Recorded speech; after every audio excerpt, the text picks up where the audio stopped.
But I'm excited about having two women here because, no, I mean, it's important for every aspect. Without women, we wouldn't be here, or any one of us wouldn't be here without this wonderful thing called a woman. Okay, so normally, if I'm doing any type of a post, I usually say, hey, everybody, it's Ralphie G from Impressed LLC in Hanson, Massachusetts. But that's who I am. But today, I'm happy to be here, and I'd like to introduce two awesome individuals who are leaders in their industry, and they'll talk a little bit about what they do. Charmaine, would you like to introduce yourself and start off? Yeah, hi guys, my name is Charmaine Chua. I am the VP of Consumables over at PAX. And Consumables really is just our THC line, which of course PAX really just started getting into in the last year or so. I've been in the cannabis space for 4-ish years now, and before that I was the SVP of Sales and Marketing at Steezy, which is a California-based brand. Round of applause. Hello, hello. My name is Courtney Eder. I'm the Regional Sales Director for WANA Brands, covering the East Coast. So that's anywhere from Florida up to Maine, but currently it is Massachusetts, my baby, Maryland, New Jersey, Florida, and hopefully soon Vermont and Connecticut. I also come from the cannabis space. Charmaine and I actually know one another from many moons back in the California industry, so it's really sweet that her and I, getting prepared for this panel, saw each other's names on the email and went, yes, it all comes full circle. So know that about this industry. My background, my husband and I owned and operated a full-service third-party distribution company, cannabis in California, so it was a heavy lift. We had a sales team. I know Joe from Rove as well, but we had a sales team, brand ambassador team, portfolio of over 20 brands, and I really learned the good, the bad, and the indifferent in the California market, and in bringing some of that knowledge over to the East Coast through WANA.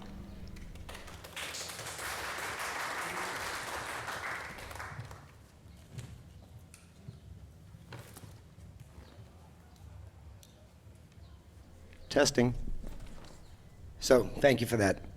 So this topic today is scaling up, navigating the challenges and opportunities of operating a multi-state cannabis business while building a cohesive brand identity. So we have a couple of questions. Either one of you that would like to take the question first, it's up to you. In the rapidly evolving cannabis industry, how do you strike a balance between scaling up your operations across multiple states and maintaining a consistent brand identity? Could you share some of your strategies, best practices that have worked for your respective companies? Sure. So just out of curiosity, how many are coming from brands here, out of curiosity? And multiple states? Perfect. So in my previous life before PAX, I remember when we first launched outside of California, and I would narrow it down to, I want to say, 3 main things that lead to success, right? The first one is what I would call centrality. So to keep it consistent, such as the quality of your products, you need to have, like, obviously really strict rules and guidelines as to what it's supposed to be and follow them like crazy, right?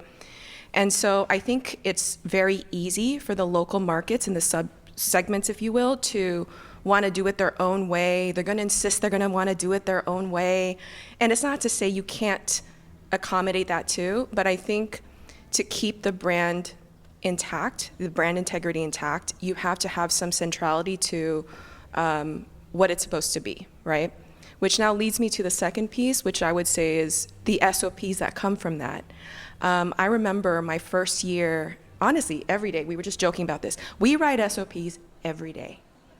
And not just because you need like some kind of general guidebook, but because you do, but I think the act of having to make a decision every single second of the day is very time consuming, it's very draining. So if you've already made the decision and it's been done, document it so that the people after you don't have to go through that again.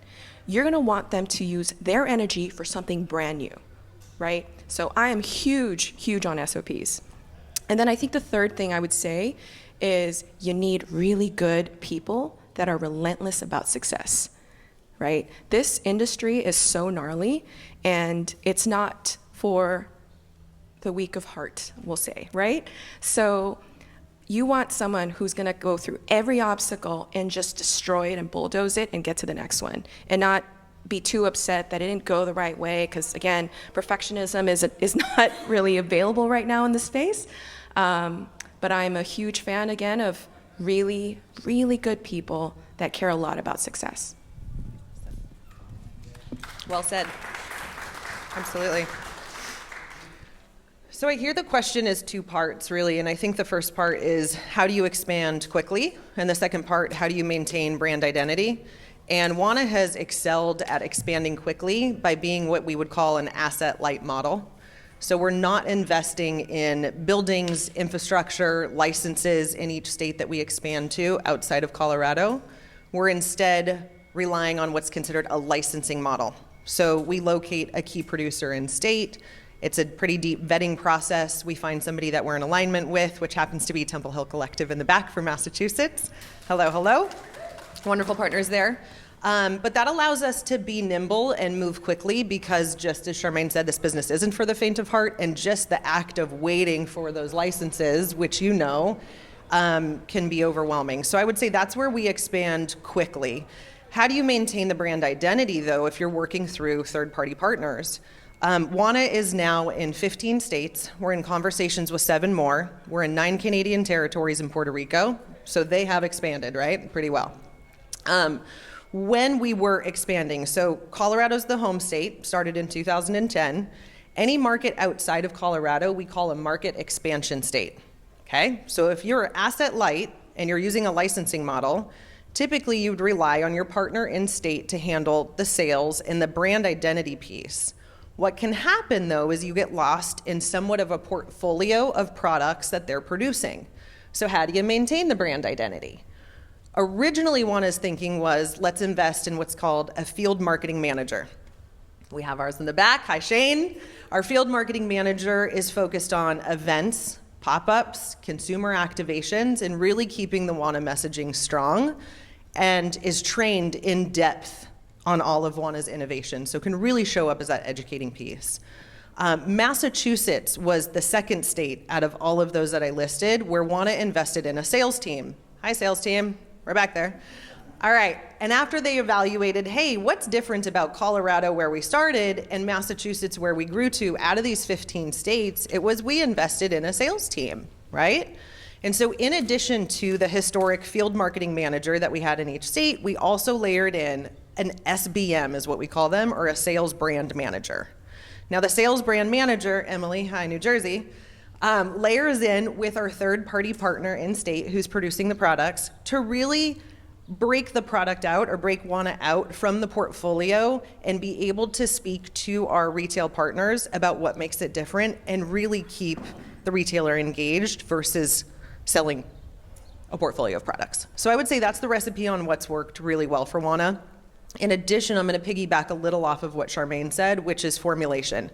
And WANA has that down beyond my wildest beliefs, right? I mean, I'm 2 years in and I'm still in conversations where I'm like, really? We tell them what kind of sugar to buy? Yes. Where to get the sugar, what type of sugar, because even if you can imagine the granules input, right, and change the formulation. And so they're very much hand-holding. Emily was in the car with me today. She was on 2 operations calls. We meet with our partners every single week and make sure that things are flowing. So formulation is a key part of it as well. Awesome. That was really great information.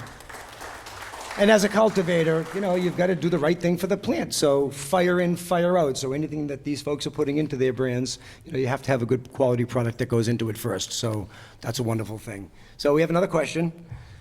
Building a cohesive brand identity is crucial for a long-term success in any business. How have you navigated the unique challenges of creating and maintaining a brand identity in cannabis industry where regulations and consumer perceptions vary greatly across different states? All right. So for me, I'm going to break that question up into 2 parts. There's the creation of the brand, and then there's the maintenance of the brand, right? So for me, when it comes to creation, I never had the chutzpah or the creativity to come up with one, but I had the opportunity to watch it unfold in front of me. And I would say the first or really main thing that I think is critical to creating a brand is authenticity, right? Now, what do you mean by that, Charmaine? Well, for authenticity, like, if you want this brand to be or act a certain way, it needs to come from your bones. You can't create a brand that isn't you, because cannabis community will sniff it out real fast, right? So for me, like, you need that authenticity. And for me, I just like to latch onto those that are really good at it and say, hey, give me a job, I'd like to sell it for you. So that's the creation part. But maintenance, oh, that is fun. And that's the part I get to be a part of. I go back again to like the SOPs and the infrastructure. And at least for me, one of the things that I have found very, very critical to my success is having someone who is really good at trade marketing. And I'd like to give a shout out to my girl Sarah, who's in the back, who's running trade marketing for PAX. And the reason that's critical is because she, again, serves that centrality role that I described earlier in being able to express and project the brand the way it is supposed to, right? And now, PAX is not in as many states as Courtney. Hopefully one day that'll be the case for us. But the idea here is that the brand really needs to look, feel, sing the same way across all states, right? Just straight up. Now, again, I go back to the question I answered earlier, which is, the local teams are going to want to add their own spin. And by all means, should you allow them to do that, because you should honor the local markets that you're in. But if you want to keep the authenticity intact, you have to protect that brand very, very strongly. And for me, of course, at PAX, we have a huge marketing team. We have a creative team that is just phenomenal. And why Sarah, to me at least, is so key is she takes what they need and translates it to execution at retail. Execution at retail being, I think, one of the most important things to delivering your brand at a consistent level. Yeah.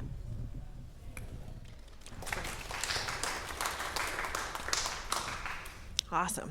So how do we keep our brand consistent amongst all of these states with so many different regulations that can make your head spin? I remember first reading the book of regs, Joe, you probably remember this, Charmaine, in California, and it was a beast. And trying it in market number 2 and then going, I don't think I'm going to read all of these. So you have really good people around you. I would say that's definitely critical. But where WANA, I think, has gotten it right is, what is the product, right? We're a gummy. It's the one thing we do, and we do it really, really well. We kind of stay in that lane. So what are we known for across all of those markets that we listed? A premium gummy that's a quality product made of quality ingredients and gives consistent effects. So that's the baseline of who we are, no matter what market we show up in. Now, the nuances are then layered in by, can the gummy have color? Or can it not? Thanks, Florida, no color. Can the gummy be called a cocktail-inspired name or not? Thanks, Maryland. Peach Bellini just turned into Peach Orchard. Can it have fruits on the packaging?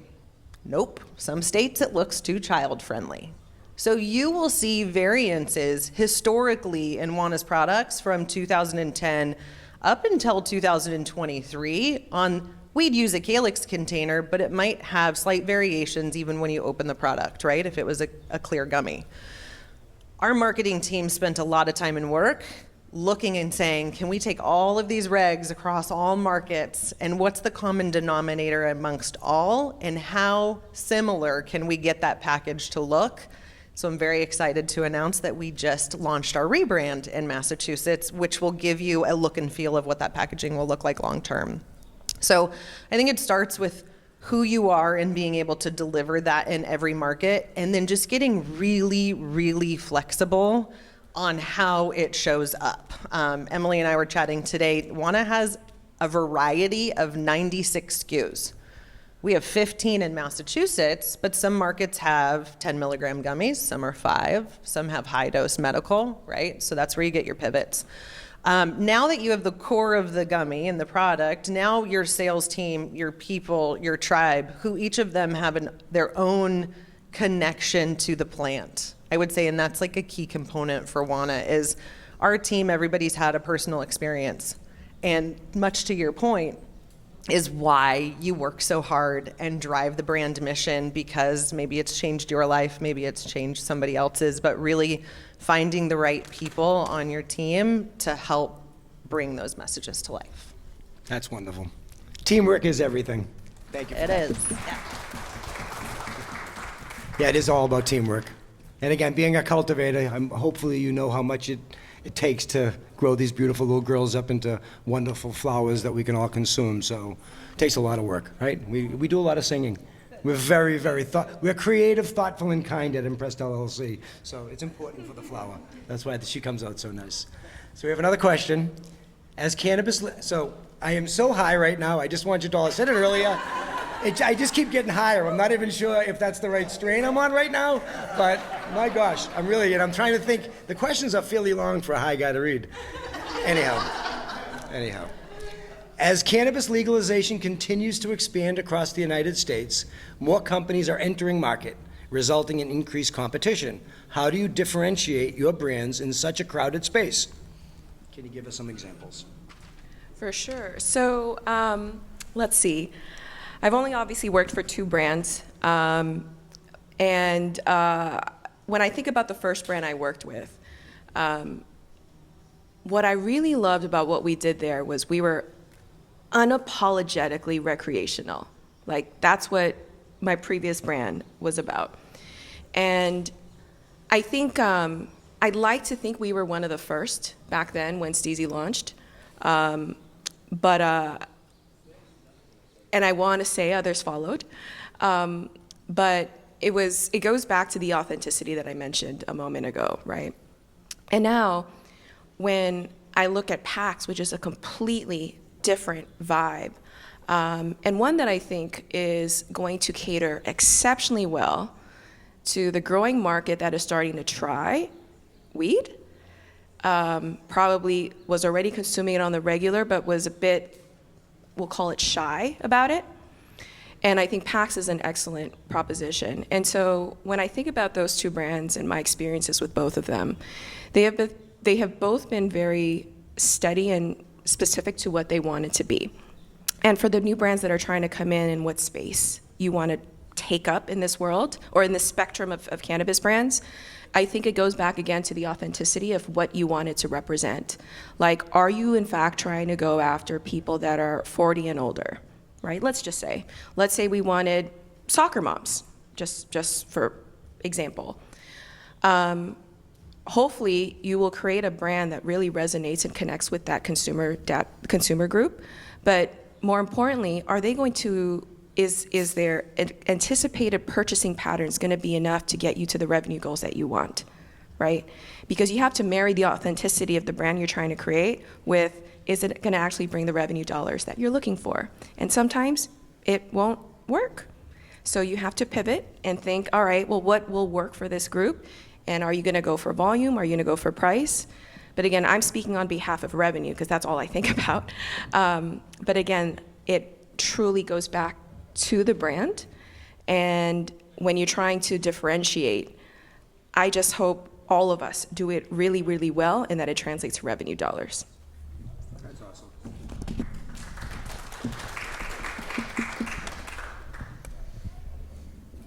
All right, let me get my brain about me here for a minute so we can Are you answer high this too? one. I think so. I gotta, through osmosis. Oh my God, I love it. I'm an at the end I got of a good day vibe. kind of girl, so it's gonna be happening as soon as I'm done here. Don't you worry. All right. Try impressed. You know, how do you differentiate when the market's becoming more and more saturated? And I think this is a relevant conversation to Massachusetts and many states that we run into. WANA being a premium product, I'll tell you where it starts. Our executive team will look at a market, look at the milligrams, look at the innovation, look at your average price points, and then we come in and we go a little higher. It's counterintuitive, right? Where a lot of national brands will come in and go, let's see what this does to everybody and see if I can chomp market share. And what I love and respect about WANA is we're maintaining and protecting a retailer's margin, right? When we come in and we come a little bit higher, does our sales team always love it? No. But what we love about it is it gives us an opportunity to say why we're different. And we're really different. And so it automatically opens the conversation where, yes, it takes a little bit more of a lift in the beginning, but your differentiators are leading that transaction and that partnership that you've kicked off. So what makes us different? Innovation and research and development. WANA will oftentimes try a product in different market segments for up to 2 years. And when I say market segments, I mean blind studies on taste, on texture, on flavor profiles, then to efficacy. Once we like the effect, then we're gonna look at supply chain and make sure that products and ingredients are accessible so that should we launch this great new innovative product, that we don't then have a bottleneck. So after you layer each of these components of R&D, oftentimes, like I said, it's 2 years before we launch. And that can get pretty frustrating, again, for a sales team when we go, we're not the first sleep product to come to market, right? Sometimes you're the 17th sleep product that comes to market. But now all of a sudden it's relevant, you have studies that back it, people like their effects that they receive, and guess what? They buy it again and again. So I think that's how we differentiate ourselves. Then to that point, how do you stay different when people then start introducing similar like-minded products? And that's where innovation is key. So for Massachusetts in particular, we have what's called a SWAT group. It's comprised of operations, marketing, and sales. We're all bringing our feedback back together because everybody has a different lens or conversation that they're having every day. And we're saying, what does Massachusetts need? And right now, what Massachusetts needs is for people to continue coming to Massachusetts to buy products, right? From women. From women, yes. Go Nancy Whiteman. And Buy weed from women. Yeah, what I mean is you have Rhode Island who popped on, you have Connecticut, you have New York who's here, you have New Jersey, and so a lot of people who are coming into Massachusetts are now looking in their own backyard. And so if we can look and say, let's focus on minor cannabinoids, let's go after the part of the pie of cannabis users who aren't yet being driven to the store, now all of a sudden we're all winning because we're expanding that market share. So hopefully that helps a little bit, but I would say it definitely comes down to innovation and research and development. That helped a lot, for sure. Awesome. You guys are awesome, very much so. So that concludes the questions, candidly. I mean, we'd love to have some questions from the audience if anybody has any questions. Does anybody have a question? What I'm appreciative of, the deliverance of the information today.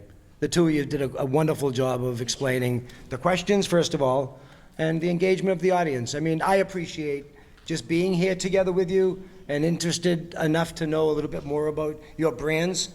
I'm a flower smoker, candidly, but without great flower, you know, the products don't work, and I know where you go and how you roll, so you guys are awesome, and I'm appreciative. Thank you. Just one quick thing. She's going to kill me for saying this, but guys, this is Jo. She is the co-founder of Rove Vape, my competitor, but an even bigger friend of mine. So she's sitting up here. Great. She should be up here with us. But Do you want a question? Yeah, please. Is the taste I use your WANA, it puts me to sleep. Is the taste identical here to the taste I get in California? Identical. It is literally the terpene blend. So we reintroduced between 30 and 40 terpenes in each of our products, and I call it the secret sauce. So that proprietary blend is literally blended and then shipped anywhere from Ohio to Massachusetts to New Jersey, and that's what's driving your effect of those products with the introduction of cannabinoids if it's a sleep product. So you can get that product in Colorado, you can get it in New Jersey, you will have the same effect. And Emily, who just joins us as our New Jersey sales brand manager, she joined as an advocate for WANA. She's been consuming WANA, I'm gonna share your story, for almost 10 years. She comes from a sales support background, not a cannabis sales background. And she said, it didn't matter if I was in Chicago, Denver at my bachelorette party, in Canada, in different provinces, every time I bought WANA, it was the same. And I was like, you already know what we stand for. Come on. So yes, very much so. Long answer for that one for you. And actually, shameless plug, so PAX just dropped their gummies today. Congratulations. I'm just trying to copy her, right? You got any at the booth? Talk to me after. But on that note, like, I also want to give a shout out to Lauren, who's our head of sales in Massachusetts. She's right behind. And Lauren, just real quick, how long did it take for us to get the gummy recipe right? Like it was really fast, actually, like 2-3 months. insane, right? Insane. And so I think going back, like we're probably gonna have a lot of lessons, I'm sure. I'm gonna be calling you like, hey, how do we mess this up? But like speed to market is also key. Again, because I care about revenue, I want that thing out, but obviously trying to get it to a right place. So we're about to find out if the 2-3 months that we spent on it was enough. Montreal at the same time? California? Only Mass. Oh, okay. Only Mass, yeah. And but we hold tight to the rules, like that we just are both about, and trying to transplant that to if we transplant that to Cali, what that'll look like. But a lot of it will come from our learnings here in Mass. And congratulations. Thank you, thank you, thank you. Just trying to copy you. Thank you, guys.